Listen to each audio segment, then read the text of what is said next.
Welcome to the Deep Dive. Today we're looking at something more than just a pedal update. We're really dissecting how a company, Electro Harmonix, kind of blurred the lines between a guitar stomp box and a full-blown synthesizer. We are diving deep into the Electro Harmonix SuperEgo Plus Crit, the architecture, the thinking behind it, and what it means for playing. That's exactly it. And our mission today isn't just to, read the manual. We want to understand how EHX took this basic idea, sustain, and really blew it up into this complex thing they called a multi-effect sustain workstation, or even pretty boldly a synth engine. It's a different philosophy, isn't it? Turning your signal chain into like a sound design tool itself. Yeah, and the backstory is fascinating. This SuperEgo Plus Nye, the 2017 version, it didn't just appear out of thin air. Yeah. You've got the free sound retainer back in 2010, simple, effective, then the original SuperEgo in 2012. So the frees already did infinite sustain, right? Yeah. What was the big leap, the conceptual genius with the Plus? Was it just sticking some effects on it or something deeper? Oh, definitely deeper. It was absolutely a generational shift. And it all comes down to the digital brain inside the DSP core. The original SuperEgo, brilliant utility, sure, but the SuperEgo Plus needed, a complete overhaul of that digital processing. This new core wasn't just about adding features on paper, it was about horsepower, giving it the headroom to do multiple complex things at once and do them well. Okay, tell me more about that DSP core.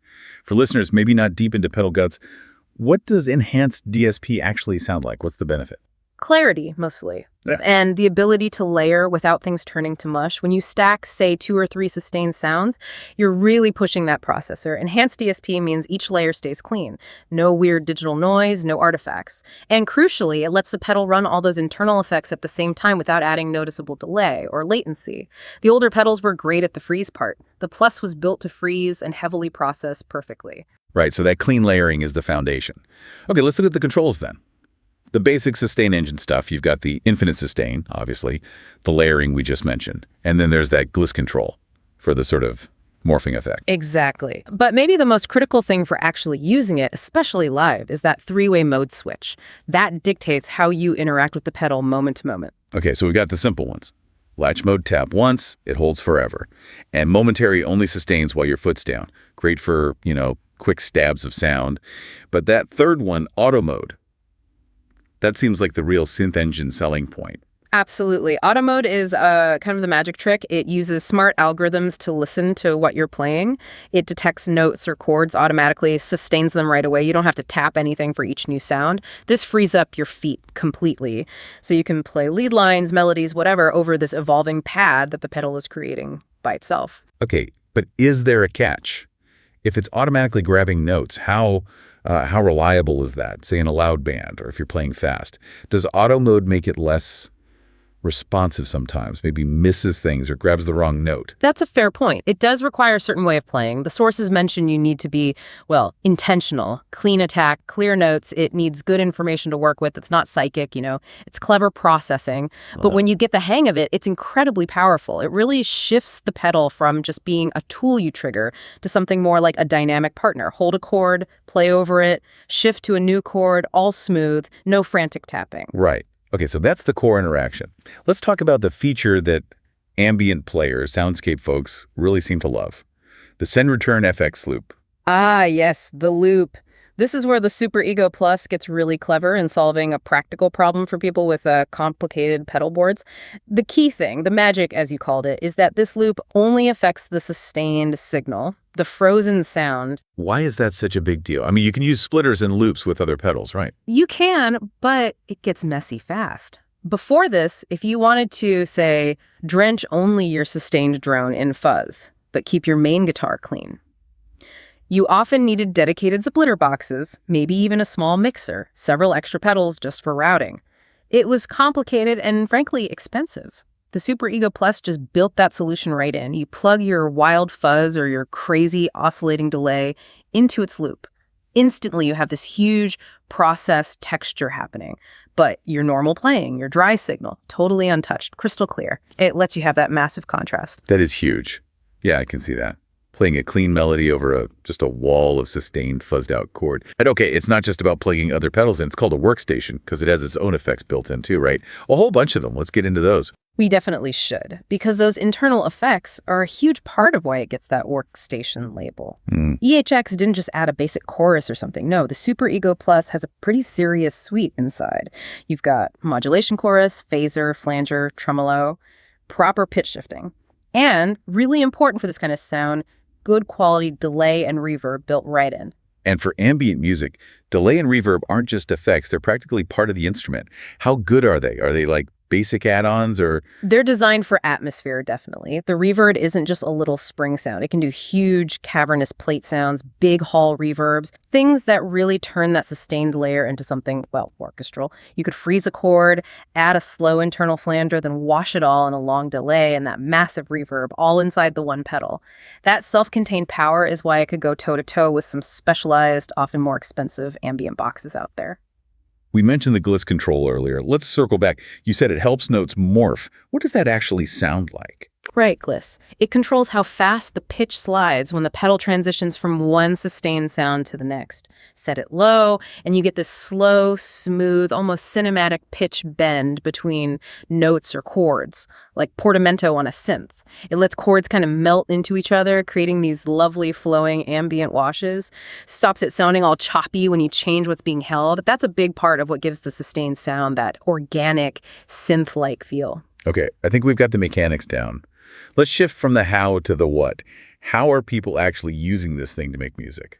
Well, the number one application is creating what people call infinite pads, basically making these synth-like drones or orchestral beds with your guitar or bass, and then you played over them instantly. Think about a solo performer needing a full sound or someone scoring something on the fly. You're generating the whole foundation right there in real time with one pedal. So that makes it useful for way more than just, the typical shoegaze guitarist. Oh, absolutely. It's really cross-genre. Guitarists, yeah, love it for ambient, shoegaze, post-rock, anything needing big textures.